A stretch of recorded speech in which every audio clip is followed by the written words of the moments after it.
Wish you could become a morning person? You know the type, up before the sun, early morning runs, first one to the office with donuts and a smile. How do they do it? Easy. With the new Galaxy Watch 8, sleep tracking and personalized insights from Samsung Health help you improve so you can wake up to a whole new you. One who, dare I say it, skips the snooze?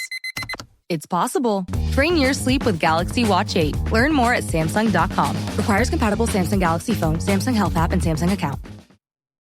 No one should have to choose between their own safety and their pets. But nearly half of domestic abuse survivors delay leaving because they can't bring their pets with them. Purina is helping to create more pet-friendly domestic violence shelters through the Purple Leash Project, so survivors and their pets can escape and heal together. Visit Purina.com/purple to learn more. This episode is brought to you by Indeed. When your computer breaks, you don't wait for it to magically start working again. You fix the problem. So why wait to hire the people your company desperately needs? Use Indeed's sponsored jobs to hire top talent fast. And even better, you only pay for results. There's no need to wait. Speed up your hiring with a $75 sponsored job credit at Indeed.com/podcast. Terms and conditions apply. Imagine being 12 years old, already having 30 bone fractures, and wondering, why can't I just play like other kids?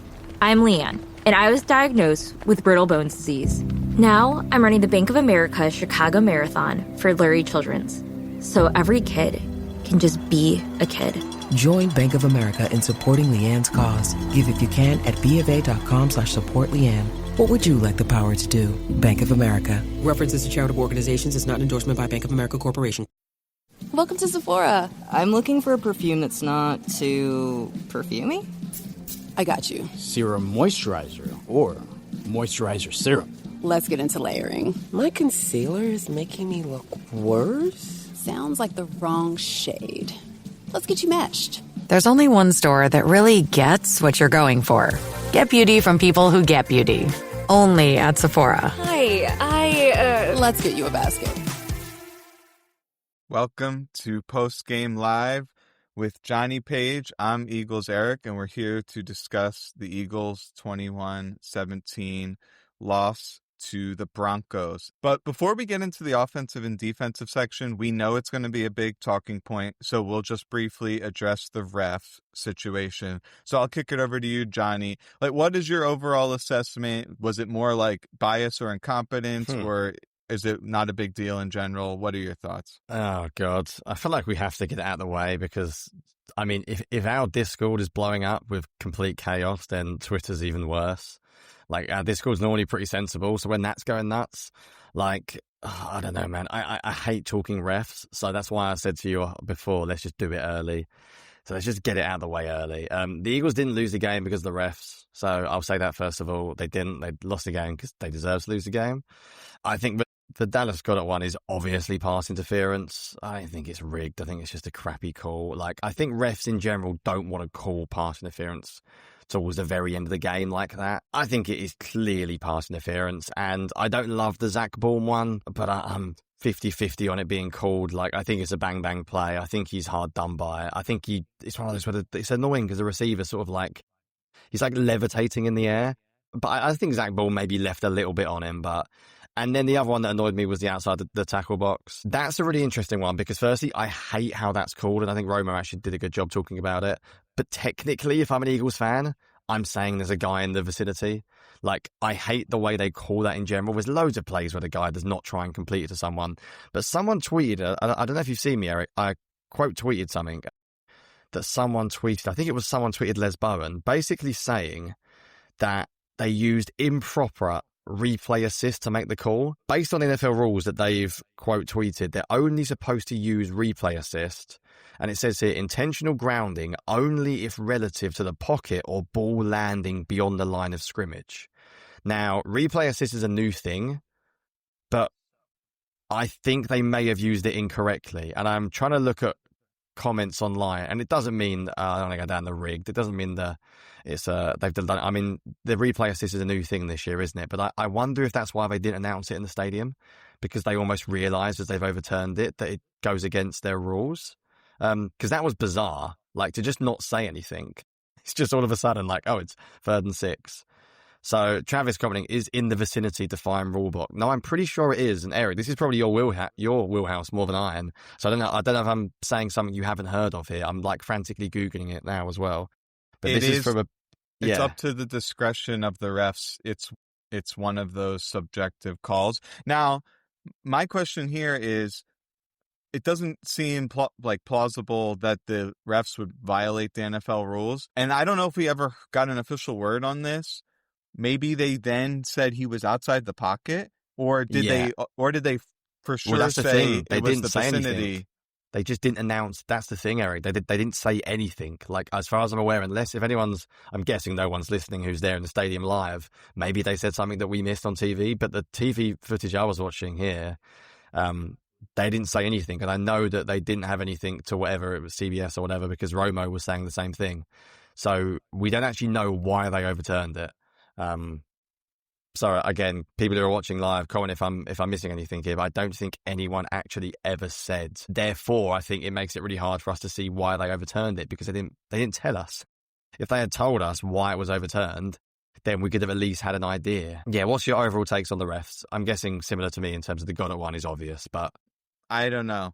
Like, in my opinion, on the Goddard play, Sirianni probably told him, go down there and then pretty much get interfered with and see if we can draw a call.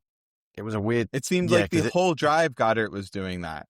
Because if it was completed, it wouldn't have worked, would it? Right. He wouldn't have got out of bounds, I don't think. I think they almost needed PI because he was like 2 yards short. So, I'm with you. I don't like blaming refs in general, to be honest with you. If the receiver is like making every effort to try to like work to the ball and gets impeded, no question about it. It kind of looks like he went down there and just kind of fell over. And yes, there was some like restriction, but I could understand why they didn't call it. I didn't think that was egregious, to be honest with you. Okay, so do you have anything more about to say to the ref game? Because no. I really want to talk about the offense. Yeah, we're going to piss off a lot of people who are going to want to comment more, saying it's not rigged. And I think they may have done us a disservice. I don't know, man. You win some, you lose some when it comes to refs. I don't like to talk about them very much because it's boring. And if you want to go and listen to other people talk about them for the next hour, that's entirely up to you. And I really, really respect your decision to do that. But I don't think we can bring much as analysts who watch the game if we just say the refs cost us. Like, there were hundreds of other reasons why the Eagles lost this game. I don't like the Zach Ball one. I don't like the tackle. I don't like the picking up the flag on 3rd and 6. I don't even like the fumble earlier on, if I'm honest. But I text my mate who had one with the Jags game the other day, a very similar one with a fumble, and he said the same thing, but the refs this year seem to be any semblance of arm moving forward in the slightest, and they're calling it a fumble. So I don't know. I don't love that decision either. But no, I'm fine. I think we should move on, as I've said. If people want to vent about the refs all game, that's fine. That won't be what we do here for the next hour. Yeah. I mean, as I'm watching the game, I wasn't thinking like, wow, the refs are really screwing the Eagles. It looked like a lot of unfortunate kind of 50-50 calls that went against them, and that happened. What I did see is the offense melting down once again. And I want to get your first impressions, because there was good. It kind of becomes a theme here where we're like, yeah, do that. Yeah, do that. And one of my initial impressions was the play calling is erratic. You talked about it last week, how Ali Conley will describe a good offense as the ball continuously rolling downhill. But the Eagles, take away their 2 big plays, they didn't kind of do diddly squat, and their ball is not moving downhill. It's kind of like this. It's on a staircase, and it goes boop, boop, and in between, it's just coasting level, or sometimes going back up a level. And to me, that is a worry, because that's something that I don't think that just magically cures itself. So curious to hear your thoughts. Yeah, my impression was it was probably the best game they called for about 2.5 quarters. But, and I don't want to be negative, and I said this on Discord to people who were there, I said, the Eagles have a type. They will batter single high man coverage by going down the field. And what did they get in this game? They got a lot of single high man coverage. And what did they do? They went down the field. They have plays that work, like the Saquon Barkley go on Singleton. I mean, you nailed it in your preview. But again, I'm not we're not being rude here. Me and you, I think, had a really good idea of what the Broncos were going to do in this game. I read your film review after I did mine, and they aligned almost perfectly. So if we can see it, they can see it. So they knew they were going to get some single high man coverage. They knew if Pat Surtain is going to cover AJ Brown, then you can go down the field to Devontae Smith on the Moss. Like they saw these things, but it's not consistent. It's you said it, it's when they get the right coverage, the play seems to work. And I know Kurt Warner's big on this, but where are your answers when you don't get what you want? And it feels like the Eagles call plays where if we catch them in this, we'll be really good. But if we don't, there isn't anywhere else to go with the ball. So I didn't hate the offense. I mean, at one point, I think they were averaging like 6.5 yards a play when I looked. They ended up averaging 5.5 yards a play. The Broncos defense is good. Their front four's really good. And it's easy just to say the Eagles should be better than everyone, but the other team can play as well. And I thought the Eagles did some nice stuff. I mean, Hurts had 280 yards. We'll get into it more, but the things for me were just some of the individual moments. And I'd still maintain, and I'll drive people insane because they threw the ball quite well this game, but the running game is not good enough. They had 6, and today actually averaged quite a decent amount. And I get why Romo was correctly saying that the defense dictates what you can do. But Eagles should be good enough to have more than 45 rushing yards a game, and they kept failing on first down. They were 2 for 11 on third down in this game, and it's because there were a lot of third and longs, and that ends up taking a lot of sacks. I thought Hurts was good for the first 3 quarters. I didn't think he ended the game well, but like you said, the way this offense is set up, it feels like big play or disaster. It's far too inconsistent. I think the way it's called, the way it's coached, the way it's run. Yeah, there's probably a few individual moments we could get into as well, but that was my overall perspective on it. And I think this seems to be a consensus because I've seen several comments along this line about the offense. And I think it's a little bit more perception than reality because the passing offense was clicking at times and we got those nice little dump offs to Goddard. Yeah. And Smith was cooking and all that's great. But the run game, once again, horrible. You can't just throw that out. Number one, they didn't get Hurts scrambles. So that hurts you a lot. And they didn't have the run game. And once again, and I'm curious to look back at the tape, it seemed like they had a lot of these 2 tight ends on one side of the field and then running into... I don't even know how many carries Saquon had. A ridiculously low number. 6. Because 6 what they carries, Eric. They were running this 12 personnel and then they kept running those dump offs which would have been runs into the gut had they not been those plays. Yeah. And that's great. But still, the spread run game is not existent, which is unbelievable. And it's amazing, even when we're facing offenses that are struggling or injured or not as talented, it seems like they have a lot more run plays that gain 5 or 6 yards without too much difficulty, where it's pulling teeth. The Eagles... They got that nice run play. That was a little bit of razzle dazzle. Shotgun, same side toss, and you've got pullers. That's a pretty exotic run to be able to pick up those yards.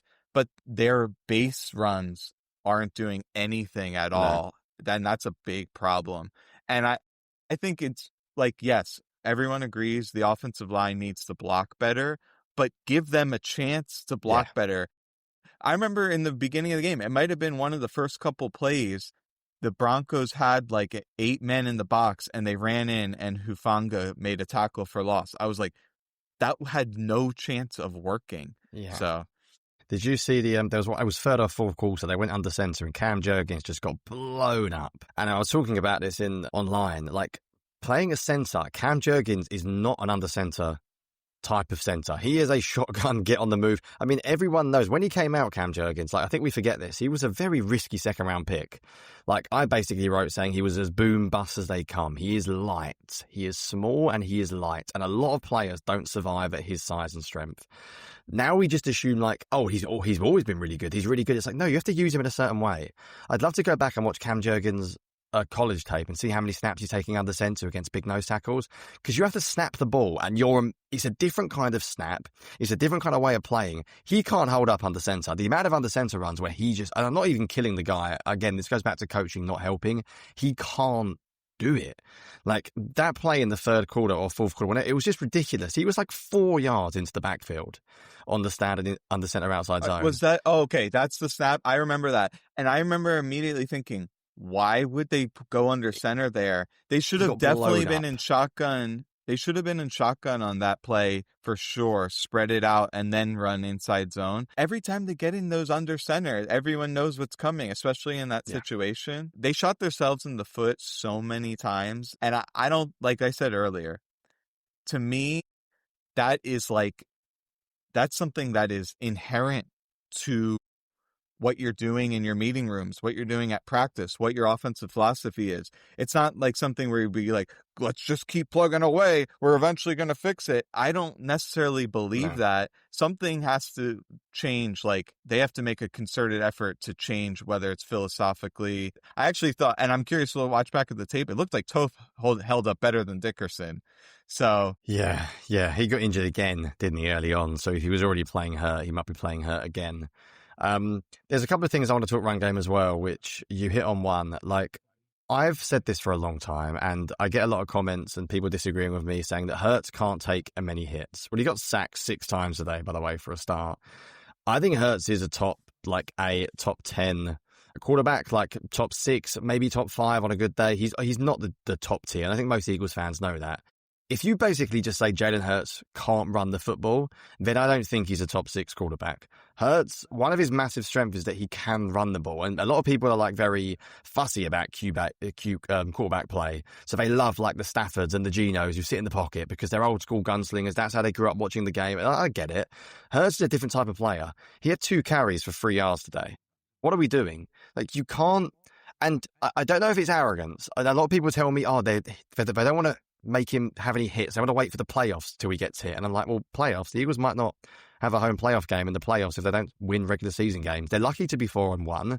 They should have lost to the Rams, and then they'd be 3-2. So then stop telling me that they're going to save his body for the playoffs, because that screams like we're going to be the 1 seed.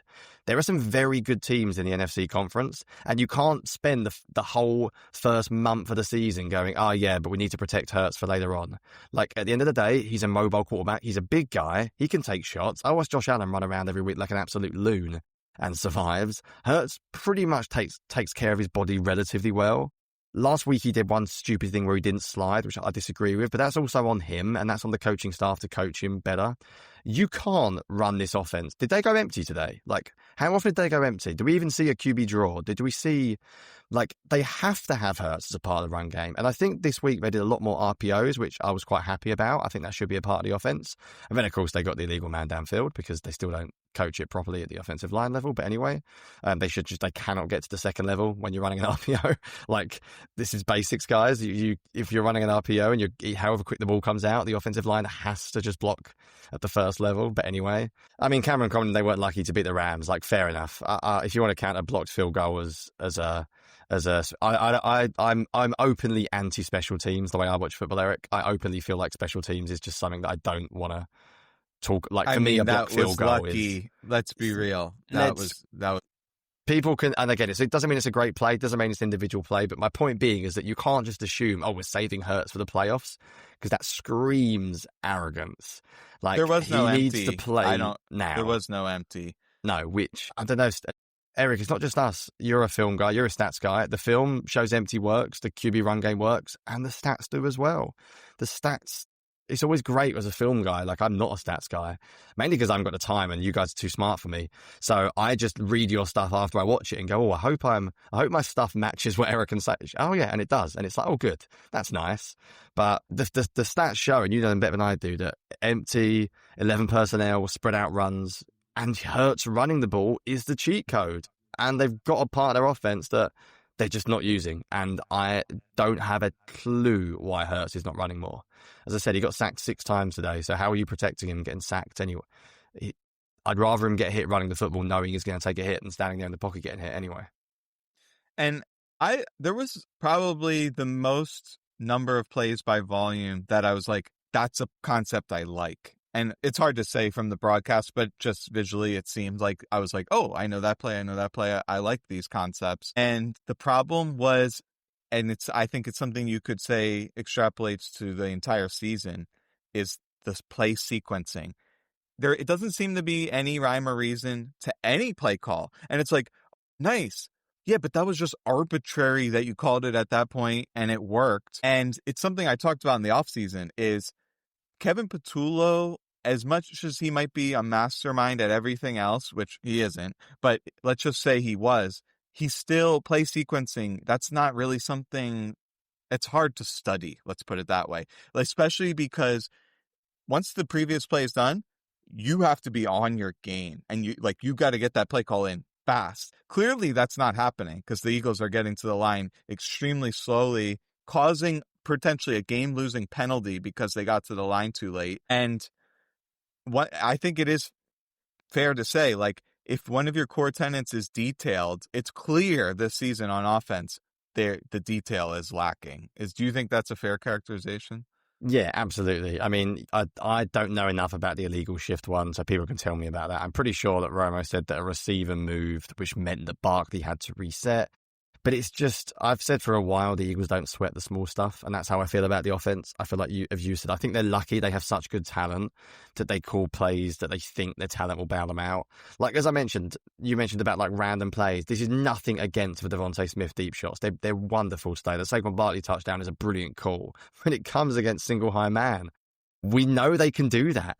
Like, guess what? Saquon Barkley can run past, what's his name, Alex Singleton on a deep route. Like, very good. It's a great throw. It's all good. It's not, I'm not being negative, but like, we need to see more. I've seen NFL, Devin Jackson just tweeted this. Next Gen Stats have got this. Doesn't surprise me at all. 10 of the 14 Broncos pressures and 5 of their 6 sacks was when sending 4 or fewer pass rushers. You wrote about this, and I thought the Broncos pass rush was really good. And I think because they don't have big names, like, I'll be honest, I didn't know how good Benito and Jonathan Cooper were until I started watching, and Zach Allen, that they've been underrated. But the Broncos basically realized, right, we're going to show blitz. We're not actually going to blitz because the Eagles have fixed that. If a team wants to blitz Jalen Hurts all day long, Jalen Hurts will make them pay now because they've got answers. So now what are teams doing? Right, they're going to put 6 on the line of scrimmage and they're going to rush 3. 6 on the line of scrimmage, they're going to rush 4. And now you need the different answer.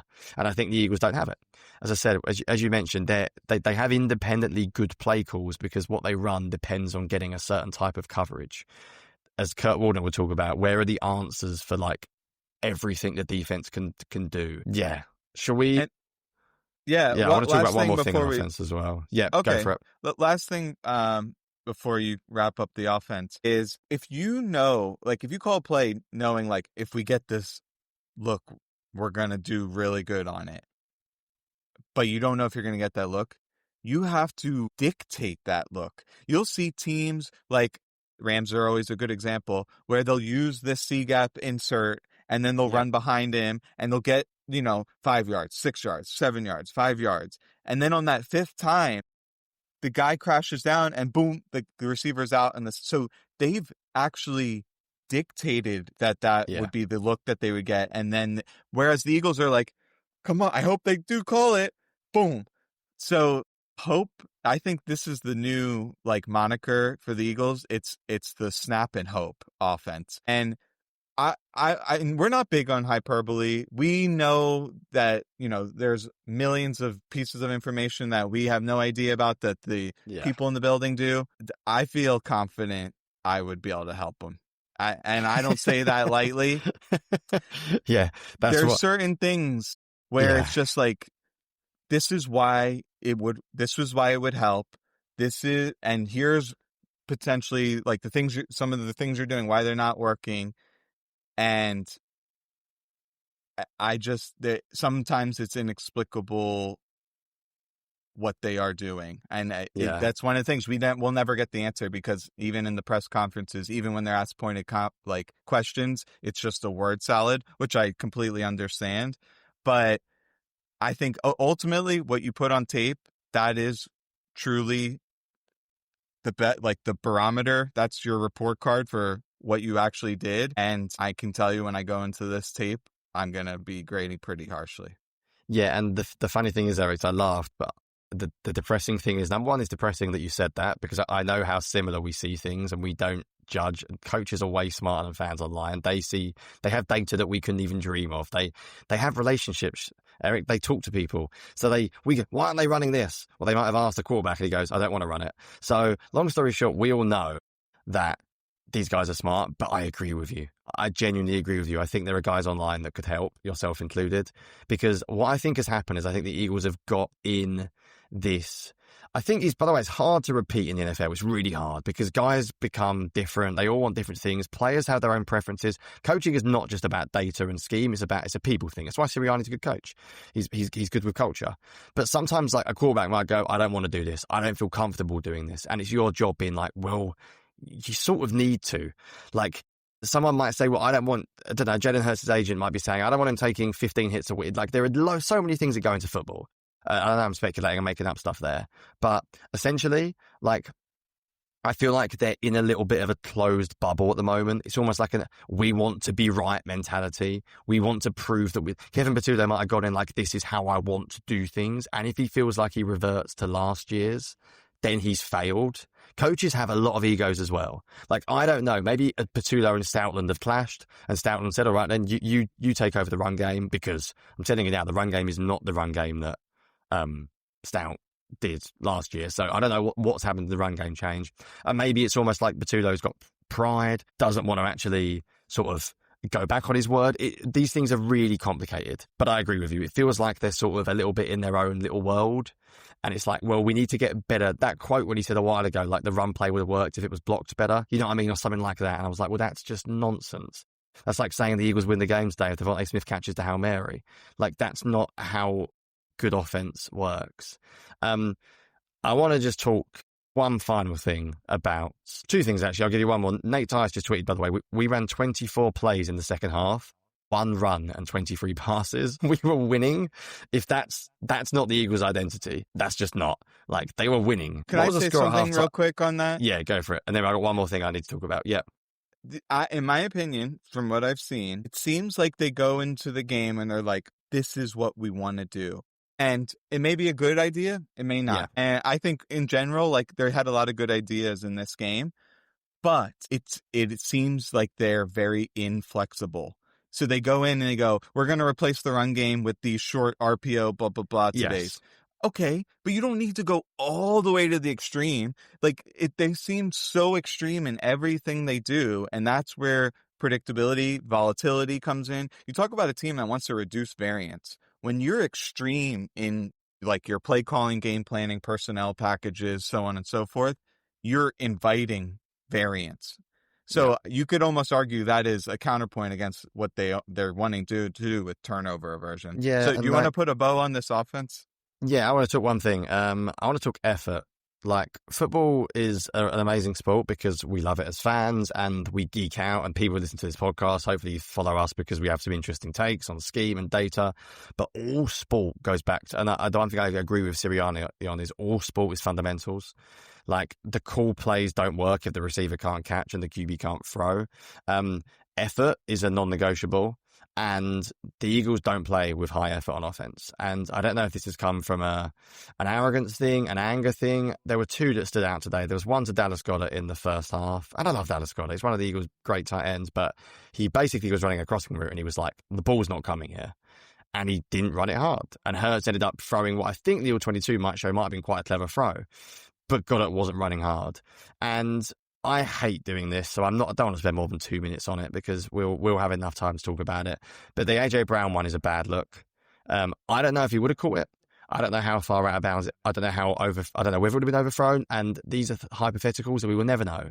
All I know is I've watched countless replays of him running a go route from empty or a stop and go or whatever, and I think he gets slowed down a little bit by the defensive back, but he stops. Like, he stops on his route. He doesn't even jog at some point. He almost comes to a walking speed at one point. And the Eagles have got to figure out wherever the hell is going in the locker room, because you can't win games like that. Like, I'm watching another clip of it now. At one point, he's looking, even when he speeds up, it's like it's a half speed. And I don't know what's happening there, but you can't win at a very, very high level without really high effort. That AJ Brown one's a really depressing one as someone who loves AJ Brown. I'm watching it again for about the 15th time. When he cuts upfield, he just basically stops. He obviously thinks they've got empty. I'm running a clear out route. This ball's actually not going to be thrown to me, but it was. And if you sprinted 100%, I think he may have caught it. Maybe the Eagles win. So I wanted just to mention it. I don't even know what else to say about it, to be honest, because what else can you say? The guy doesn't run it hard. Well, there was this tweet floating out there by a prominent Eagles content creator that suggests that he slowed down at the time of the pump fake and it was part of the design. And I don't want to say 100% that's wrong, but 99% chance that's wrong. He just, like you said, he kind of gave up on the route. And it's kind of back to this whole snap and hope.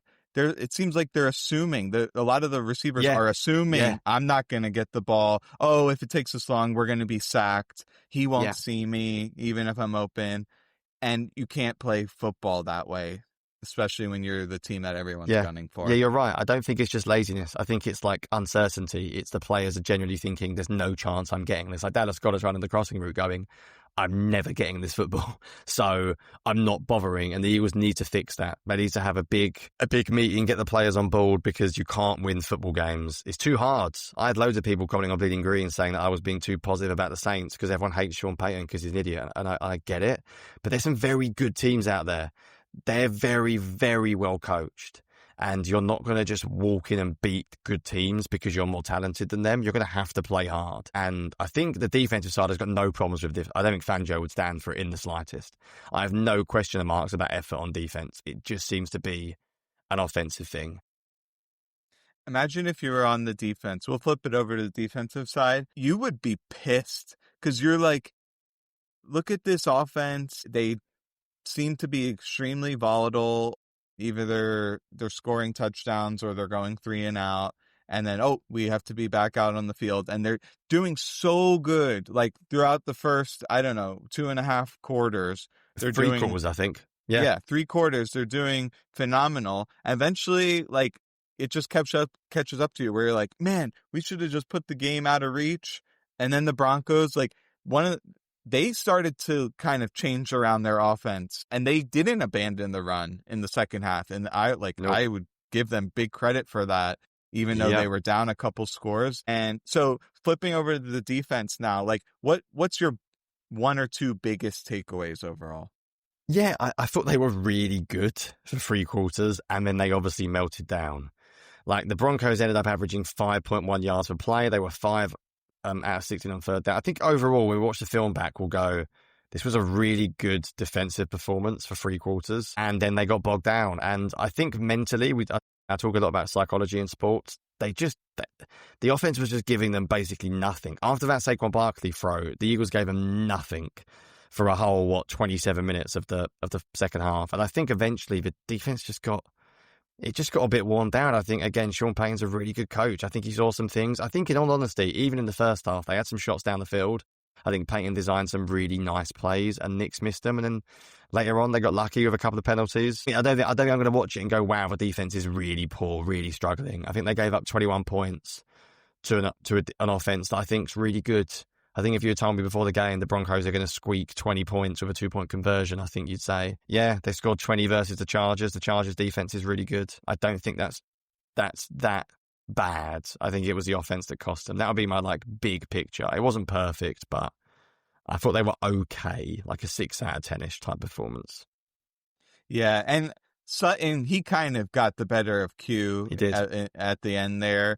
And it was good coverage, but he just lost at the catch point. At a certain point, there's nothing you can do if the offense executes perfectly. I didn't have any problems with pretty much any of those plays. Although on that deep in cut, I thought, and I'll have to watch it back to see what happened. It looked like Q could have had a better play on there, and somehow he got beat pretty good to the inside. Ringo, I thought once again, especially when you're watching defensive backs, it's hard to make proclamations about the broadcast. It looked like he struggled.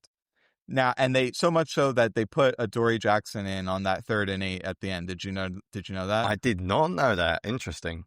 No, I didn't. So that there was a number of plays that I could pick out, but when they ran that condensed quick one out to the pylon, I was like, you cannot just let them run straight outside there. Like, that's so obvious. And they seem to get beat outside over and over again.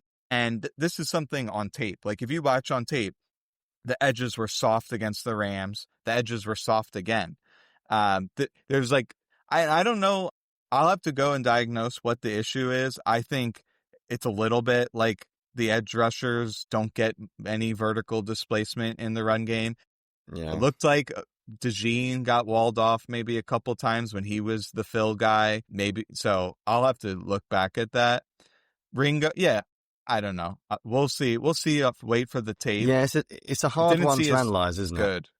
It's a tough one to analyze because I feel like now everyone's going on like the run defense was a real problem because they had a couple of big runs at the end. And then the game ends and you're like, right, let's take a look. So the Broncos had J.K. Dobbins was 20 carries for 79 yards. So basically 4 yards a carry. Like, they were a good run game, Denver. I think that's okay. Harvey was 4 for 12, so 3 yards a carry. You look at their EPA, J.K. Dobbins, negative 0.13 per play. RJ Harvey, negative 0.19 EPA per play. Like, it was fine. It was a very average run game. Like, it wasn't brilliant. Their early down rush wasn't great, but I think they did what the Eagles didn't do. And I'm going to keep going back to it. You made a really good point. They maintain commitment to the run. And what the run can give you is even if it's just 2 and 3 and 4 yards on early downs, you get into 2nd and 4s, you get into 2nd and 6s, you get into 3rd and 4s. I'd love to see what the Eagles' 3rd downs look like in the second half because I'm convinced it will not be pretty because they couldn't run early on. And I think that inability to run, or not even bother to run on early downs, I think Bo Nix is incredibly streaky. I watched him a lot for the preview and I was like, I think I love how he plays. That's my kind of quarterback. I quite like the gunslinger who can run around a little bit. His pocket movement is like atrocious. He doesn't step up, he runs up in the pocket, and he did that once today. But when he gets going, he gets going. Like, the guy can sling it. The guy's got really good arm, and I think him and Courtland Sutton got going. And as you said, how do you stop that? When they run like a 5-yard back shoulder throw, you're not going to double Courtland Sutton, are you? It's going to be Quinn Mitchell 1-on-1, and they made plays, and in football that will happen. I think overall the pass rush was like a mixed bag. It was okay, but like the second half, like you go through the Broncos drive charts. I'm just literally reading aloud here: punt, field goal, punt, punt, punt, punt, punt, and then we get into the fourth quarter, and it's touchdown, touchdown, field goal. But even those touchdowns, because of the kickoffs these days, only 64 yards. We're not talking 85-yard touchdown drives. Like, the defense was basically perfect against a really good offense for 3 quarters.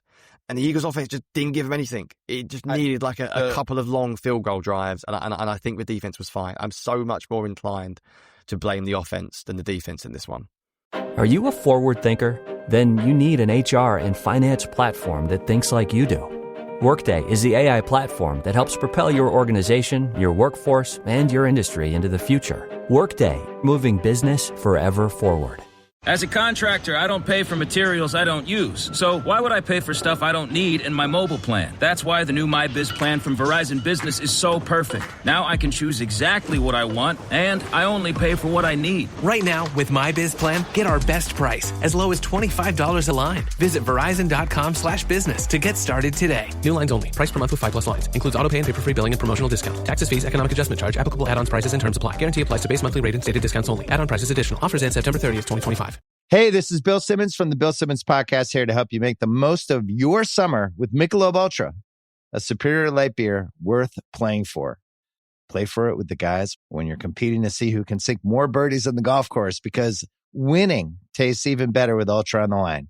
Play for Ultra. Fill your fridge with Michelob Ultra this summer. Enjoy responsibly. Copyright 2025 Anheuser-Busch Michelob Ultra Light Beer, St. Louis, Missouri.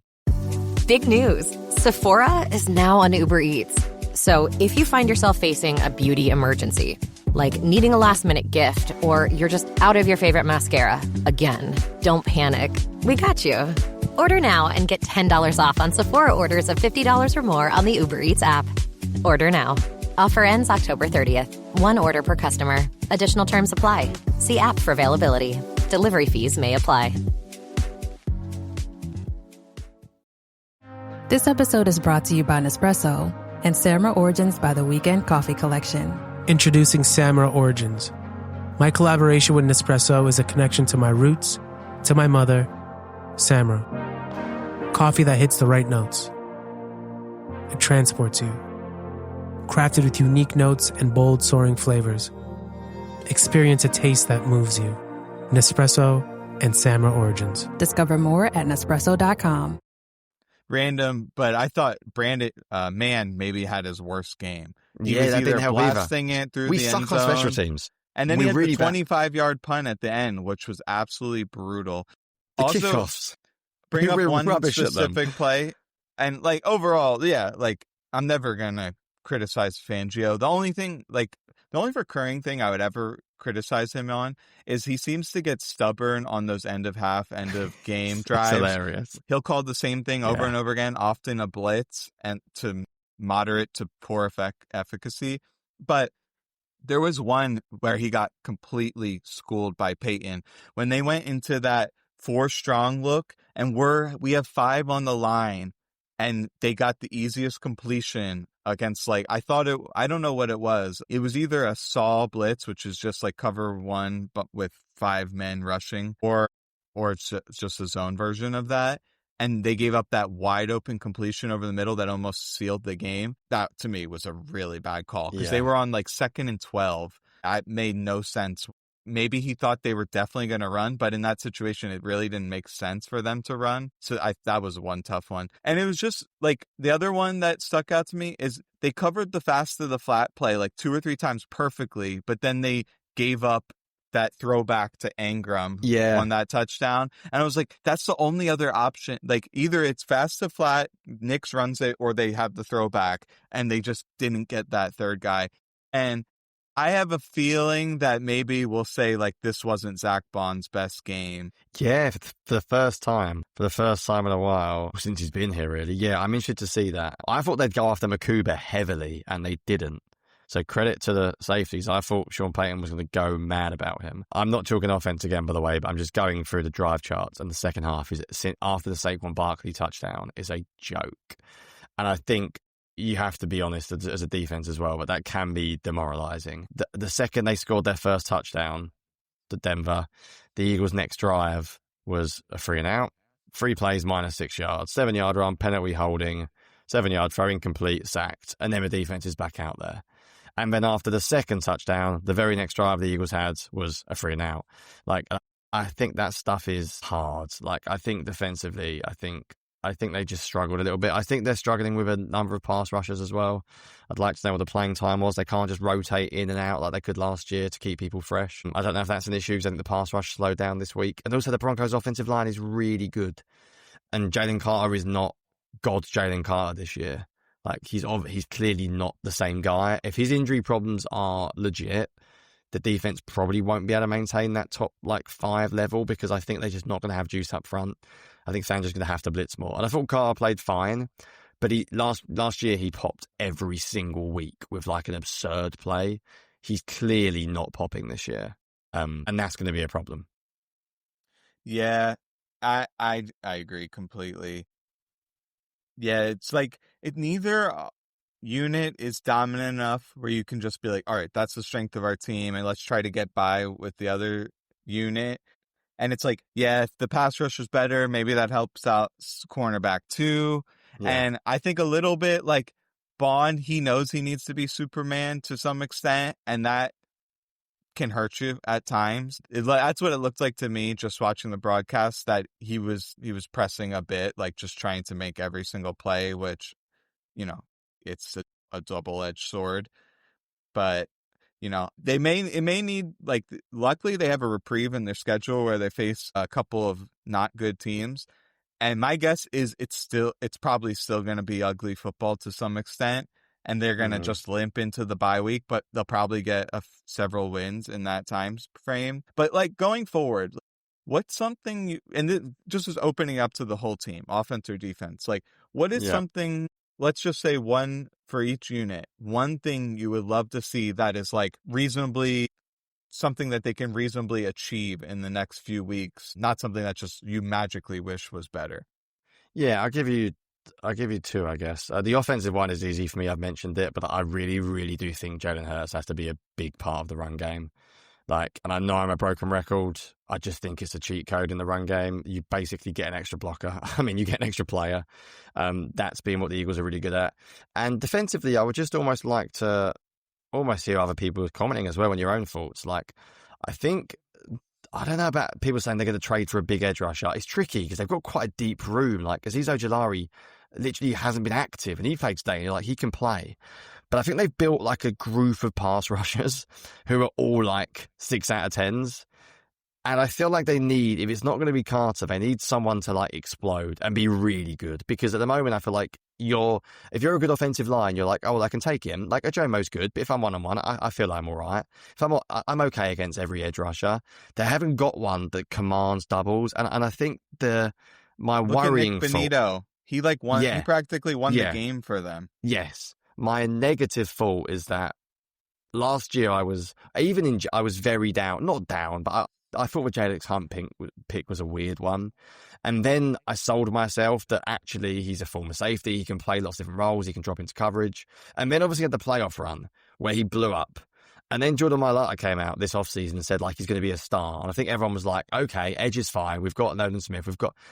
I'll be honest, I can only say what I see. I just don't see him out there very much.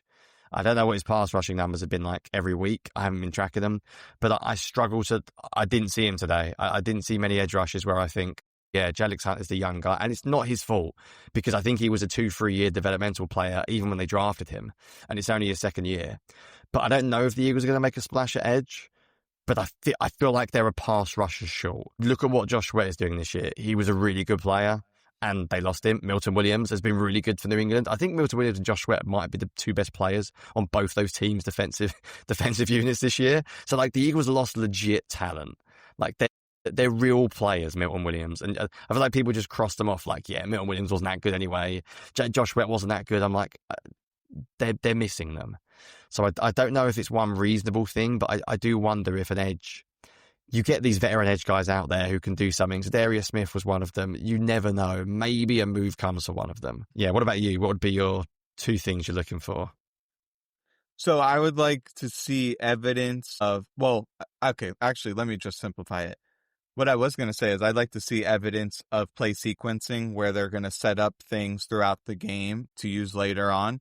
But I'll throw that out because all I really want to see is shotgun spread runs. Yeah. No detached tight end. None of this dual tight end BS. No 3x1 with a nub. Forget it. Everyone out.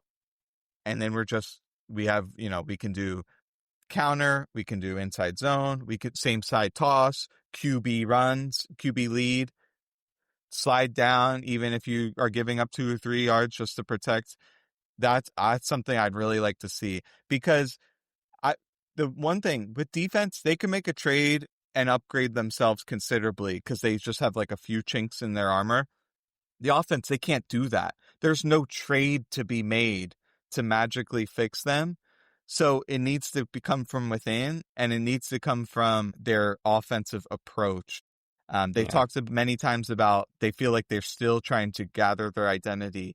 And I don't necessarily even think it's an identity problem as it is a philosophical problem of what are we actually trying to accomplish on offense? To me, it seems like they're just trying, like you said earlier, they're trying to get it to their good players and, call plays that they like or plays that the quarterback is comfortable with, so on and so forth. And if it goes back to Sirianni, he always says everything starts with players. I think he has that quote. Maybe you know what it is. It's like players. Yeah, that's how he sees it. Yeah. What is the quote?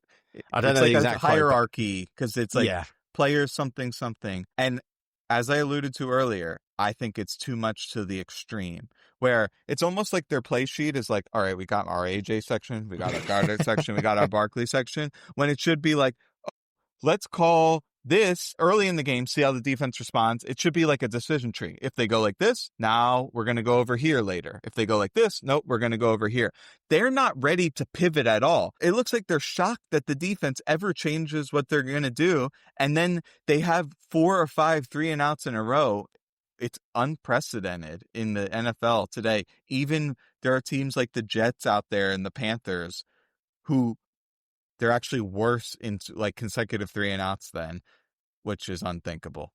Yeah, by the way, Sirianni hasn't done his press conference yet. I'm checking Twitter. Like the game ended a long time ago. I think Hurts has just come out and spoke. And by the way, I thought I'd look it up and take what you will with PFS pass rush numbers because they can be very up and down, whatever. But as far as win percentages go, before this game even happened, Jalix Hunt was 108th. at edge with 7%. And I don't want to pick on him individually. It was more of a point to make about can they do more from the edge position. Yeah, I was hoping we'd get some Sirianni quotes while we're in here, but it doesn't seem like he's even speaking yet. It looks like Hurts is talking, so that's unusual. Normally the post-game we get Sirianni say something, so whether he's having to go at his players, whether it's getting a little bit more feisty in there, who knows? But yeah, the game ended a while ago and he's still yet to So imagine you're one of the skill position players on offense. Doesn't that fall on deaf ears? Like, we got to be better with our operation. We shot ourselves so many times with penalties and this other crap that is self-inflicted errors. And it's like, while that may be true, it's coming from someone who they perceive is not putting them in a position to win. And like, it's easy to look. If you like, I studied a couple different offenses intimately in the offseason. Broncos were one of them. Commanders were one of them. Detroit was one of them. And whether it's just in the exchange on like screens or the way that they're, doing some kind of like the way the blocking is coordinated, nuanced stuff in offense, details, right? Yes. They are not there. It's very schoolyard like, where it's just like they're just winging it, and sometimes it works because they're really talented, but it doesn't seem buttoned up. It doesn't seem professional, in my opinion. Yeah, and I think it's sort of like, I don't know, it's scheme or players. I've always been players over plays. I always will be. Talent can win you ahead of a lot of games. Look how good the Eagles' offense was in the playoffs last year because they're just that good. But at some point, like, scheme has to matter a little bit. And as you mentioned, the minor details is something I've harped on for a while. There's a lot of stuff like that that isn't good enough. Like, and the other thing I would say before we blocking, and before we wrap up, like, people can laugh at the scheme guys when the Eagles are 4-0, going that why are we talking about? It's because this was coming. Like, let's be real. In conclusion, like, this result was on the card, wasn't it? Like, the team has not been good enough to be where they are. You can only look at so many rankings when I see they lead the league in 3 and outs, and they're like, that stat, you can't be that good. It will eventually come back and bite you. Like, the Eagles could be 6-0, and if they were playing like this, I'd still go, yeah, but they won't win it all. They simply have to be better. If they're going to actually make a real run this year, I don't care what their record is. I think Jalen Hurts is and the offense, the way it's built, is almost so efficient in some ways in terms of winning games because of the tush push and because of the individual talent and because of how good the defense is. They're going to win like 11 to 13 games probably. But everyone who watches this team every week doesn't feel like they're watching a special team, not on offense anyway. I give the defense far less credit for today. And again, when I go back and watch it, I might change my mind on that because I know the Broncos numbers look okay in the end, but I felt this game would have been over if the offense could do anything in the second half. Yeah, a little humble brag here.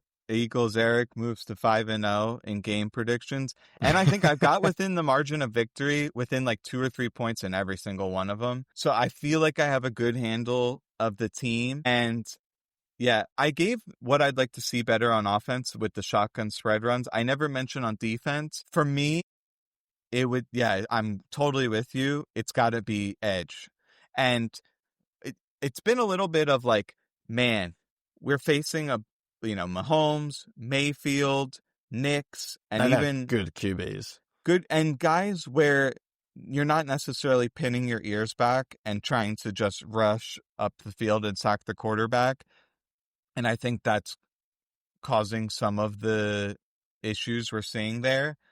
Yeah. But we're really going to see in these next couple of weeks where they're not necessarily facing quarterbacks like that. And we'll see if the pass rush comes alive. The Broncos do a good job of neutralizing it just with their scheme, all the screens and the PA rollouts. The game went exactly like if you read my preview or if you read Jonny's stuff, the game went exactly how we predicted it. Yeah. Like, hopefully, even though they lost, you were able to appreciate that. Going into next week, remind me, who's the opponent? Is it the Giants? Giants on a short week. So they've got there'll be meltdowns if they don't beat the Giants on a short week. But short weeks are weird, man. They're not going to dramatically change. But the Giants just lost today 26-14 to the Saints. I mean, the Saints had 332 yards. So, like, it's very much a get-right game. But I tell you what, anyone can do anything especially on a short week. But I'm probably going to predict a blowout. I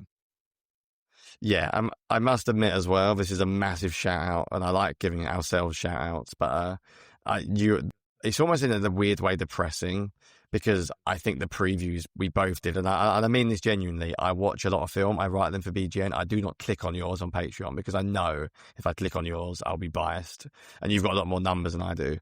And the whole idea of what I've done for BGN is just purely film. Like, don't be influenced by the numbers. Go and watch the numbers afterwards, but basically just watch the film and then compare it after. And this game went incredibly similarly to what I thought. I thought the Eagles would take shots on Moss. I thought they'd get Smith there. I thought they'd get Dotson on them. The one thing that I'm really surprised about was just, as I mentioned, I did think they'd run the ball a little more. People can say it's RPO stuff, therefore defense dictates it. But yeah, there has to come a point when you run the ball. And also, I've spoken about this in the past, but if you're always running RPOs, it's quite hard to run the ball when you run RPOs, because the offensive line can't give it everything. So, like, that's also not an excuse. You can, even if they're single high coverage, even if they got safety in the box, there's no way the Broncos are doing that every single snap. A little bit of that is a philosophical choice. You made me think of something, which is the Eagles, and it seems like it's gone back a few seasons. They'll run something that works beautifully, never go back to it. They'll run something that doesn't work and keep doing it. That to me, I can't explain what that is. Arrogance, incompetence, or just naivety. But why did they not go back to that same side toss? Why did they not have a scaffolding play where they go fake, boop, right over the middle? Like, every single play should have at least one thing that you can stack on top of it. Yeah. But it seems like everything is just one play in a box.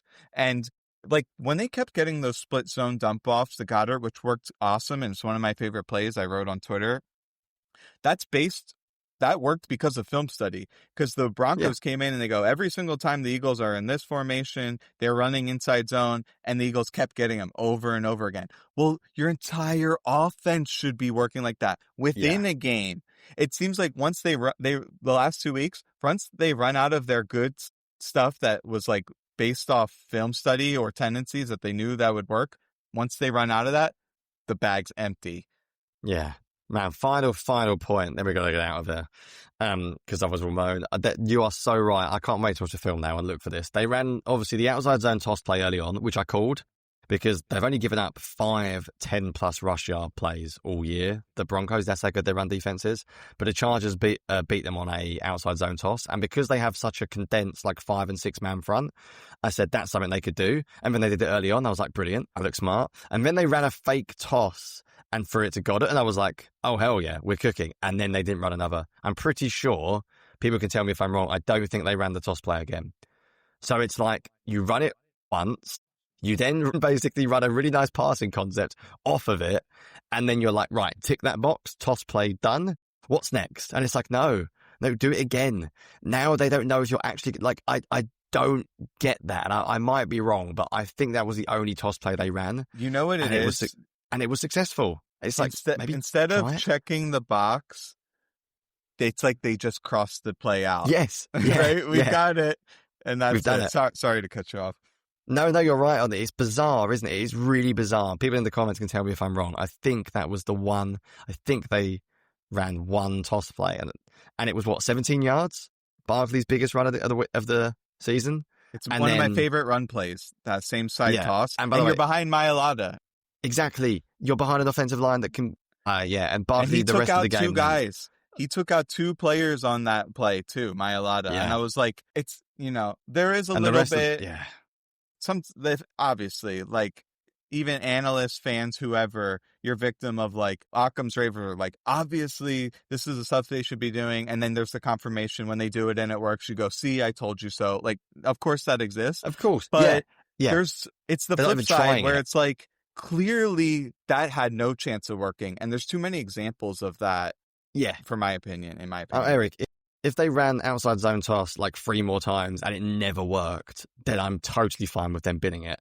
But when you run it once, you have 17 yards, and the rest of the game you have 5 carries for 13 yards for Saquon. At that point, you're like, this isn't complicated. What are we missing? I'm now going to go back and just stare at that toss play the rest of the game. I've got a feeling they ran it once and faked it once. Both worked. And then they were like, yep, moving on, which I don't know how to say. I don't know. I have an idea. I don't know if that's, yeah. I just had an epiphany. So my mom texted me during the game a picture of Fangio with like his 3 or 4 defensive assistants furiously writing notes during the plays. And she goes, what are they doing? And I said, they're charting the play. What is the front? What is the play call? What is the personnel package? And they're relaying that back to him so he could pick up on patterns and get a feel as the game goes on. And Fangio's amazing at defensive adjustments. Meanwhile, you have Patullo and Hurts and Sirianni conferencing with the iPad, pressing it like Neanderthals. They need to move him up into the booth and have a bunch of guys furiously scribbling down stuff of like, hey, Kevin, guess what worked? You need to go back to that. He offers nothing on the sideline. I don't need conversations with him in person with Hurts. Just get on the horn. That's what my big ask would be. Get him up in the booth because it's not working down on the sideline. He can't see what's happening. Yeah, you always see that debate, don't you? You get that debate where people say, is it better being, but you're right, at some point, maybe they need to consider. You've already got Sirianni down there as well. But right, I reckon we should finish that, Eric, because we've done an hour on this. And Cameron commenting, still no Nick Presser. We probably recorded, 10 minutes after the game? So it's an hour and 10 minutes after. So I'm guessing that man is not happy because that is a long delay. But I was going to say, I feel like it's going to be a tough second half on offense on film. I can just see it already. It's going to be a rough rewatch.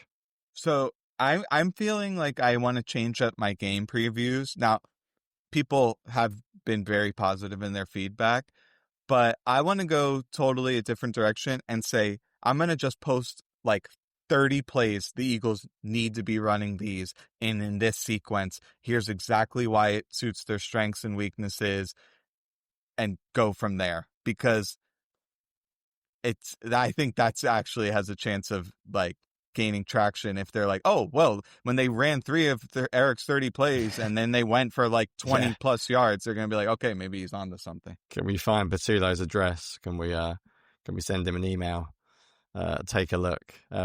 Yeah. Can you just put some that can beat zone coverage when this week's going to be figure out how to stop a team from showing 6 and then dropping and playing and rushing 4. That's what the offense needs to figure out this week. I should have put that in my film review. It was already like 2,000 words, but they had to tell when Alex Singleton, when he was in the double mug look and his leg is dead straight, he drops 100% of the time. He doesn't come very often, 90% of his blitzes, well, he had like 23 blitzes on the air, and like 17 of them came from depth. And the other ones, when he came from the A gap, he had a flex back leg. And so like they telegraphed a lot of the stuff the Broncos do. And the Eagles had seen, like they came in, like we said, they came in with some nice scheme plays. I'm thrilled, but they've run out. They're 2 games in a row now. They're running out of good stuff. And it's just a stark contrast when they do that. And then they go back into their dual tight end crap. It gets ugly. Yeah, right. I'm just literally looking at AJ Brown commenting as well. The report was, literally listened to it. The report was basically completely asked him, like, you slowed up on the play and I didn't think the ball is coming when I looked over. And he just said, like, yeah, miscommunication, it happens. I'm like, yeah, but you didn't think the ball is coming. You said it yourself, my friend. Doesn't matter if you think it's not, or doesn't matter if you think it is or not. Miscommunication. That's like not a miscommunication. They have code words now. Yeah. Yeah. He just said we just missed. And I'm like, yeah, we just missed is one word, but it would have helped if you didn't slow down. Anyway, let's get out of here, Eric. I'm done. I'm going to bed. That was I was saying I'm looking forward to the rewatch tomorrow, but I'm not looking forward to the second half of offense. I feel like it's going to be a draining watch. Stay tuned. Whatever you guys want to see, we're going to cover it all regardless. But whatever you want us to focus on specifically, write messages to us on Twitter, tag us on Twitter, and we'll definitely get all of that out to you as soon as possible. I'm eager to watch the film. Sounds like you are too, Jonny. Yeah. And once a day goes by, I think you have that chance to be like less reactionary. And just the nice thing about the film is it's dead silent. and you just watch it, and you're like, okay, this is what happened. It doesn't lie, and you're going to hear from us tomorrow. Yeah, man. I'm looking forward to it. Check out Twitter tomorrow. It'll all be there. All right. This has been another episode of Postgame Live. Go Birds.